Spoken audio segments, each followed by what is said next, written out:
இந்த உலகத்திலேயே நம்மளோட முதல் எதிரி யார் தெரியுமா? நம்ம தான். நமக்கு எது வேணான்னு தெரியும். எது பண்ண முடியும், பண்ண முடியாதுன்னு தெரியும். யார் நல்லவங்க, கெட்டவங்க இப்படி எல்லா கேள்விக்கும் நமக்கு பதில் தெரியும். ஆனாலும் எது கெட்டதோ அது பின்னாடி தான் போவோம். எது தப்போ அதை மட்டும் தான் பண்ண ட்ரை பண்ணுவோம். ஏன்னா அதெல்லாம் ஈஸியாக பண்ண முடியும், ஈஸியாக கிடைக்கும் அதனால. ஆனால் ஒரு விஷயம் கஷ்டம், இது முடியாது அப்படிங்கிற ஒரு மனநிலைமை வந்துட்டாலே அது நல்லதாக இருந்தாலும் அது நம்மக்கிட்ட நம்ம சேர்த்துக்கிறதே இல்லை. அதுதான் இங்கே பிரச்சனையே. என்னால் முடியும் அப்படின்னு நீங்கள் தொடங்குற எந்த விஷயத்தையும் பண்ணுறதுக்கு நீங்கள் தயங்குறதும் இல்லை, அதில் தோல்வி அடைஞ்சதும் கிடையாது.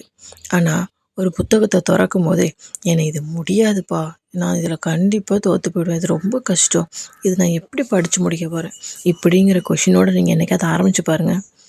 நீங்கள் எவ்வளோ நேரம் படித்தாலும் அந்த புக்கில் உள்ள விஷயம் உங்கள் மண்டையில் ஏறவே ஏறாது. இதுதான் உண்மையான விஷயம்.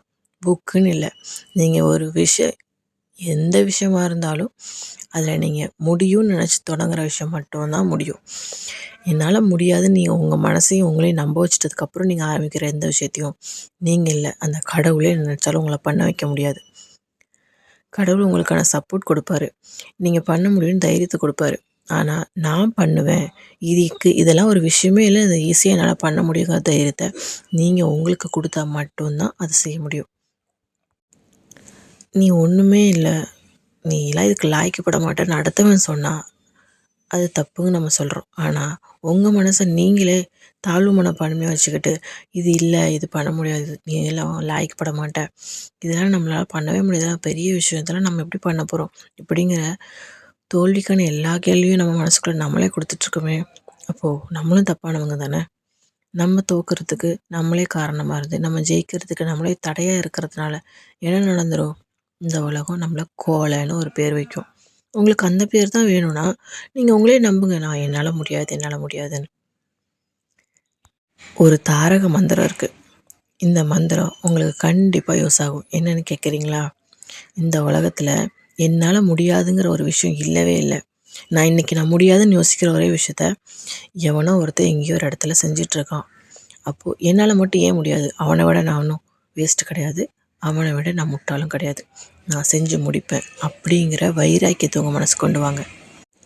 இந்த வைராக்கியம் உங்களுக்கு வந்துட்டாலே ஒரு நாள் நீங்கள் கண்டிப்பாக ஜெயிப்பீங்க. உங்கள் தோல்வியை பார்த்து பயப்படாதீங்க. தோல்வியில் ஏதாவது ஒரு விஷயத்தை கற்றுக்க முயற்சி பண்ணிட்டீங்கனாலே அதுவும் உங்கள் வெற்றிக்கு ஒரு படித்தளமாக ஆயிடுச்சிடும். நான் சொன்னது உங்களுக்கு புரிஞ்சதா இல்லையான்னு தெரில. அட்வைஸ் பண்ணுறது ரொம்ப ஈஸி, அதை ஃபாலோ பண்ணுறது ரொம்ப கஷ்டம்னு எனக்கு தெரியும். ஆனால் நம்ம ஜெயிக்கணும் அப்படின்னா நமக்கு நம்ம சப்போர்ட்டாக இருந்தால் மட்டும்தான் ஜெயிக்க முடியும். உங்களுக்கு நீங்களே சப்போர்ட்டாக இல்லைன்னா மற்றவங்க எப்படிங்க இருப்பாங்க? உங்களால் முடியுங்கிற நம்பிக்கையோட காரியத்தை தொடங்குங்க. கண்டிப்பாக ஒரு நாள் ஜெயிச்சு நீங்கள் வின்னர் இந்த உலகத்தில் உலா வருவீங்க. All the best. இந்த வீடியோ உங்களுக்கு பிடிச்சிருந்துச்சு அப்படின்னா லைக் அண்ட் சப்ஸ்கிரைப் பண்ணுங்கள். உங்கள் எல்லோரோட சப்போர்ட்டும் எனக்கு ரொம்ப ரொம்ப முக்கியம். நான் இது வரைக்கும் நிறையா சப்போர்ட் கொடுத்துருக்கீங்க, அது எல்லாத்துக்கும் ரொம்ப நன்றி. நான் எதாவது தவறாக பேசியிருந்தாலும் மன்னிச்சிக்கோங்க.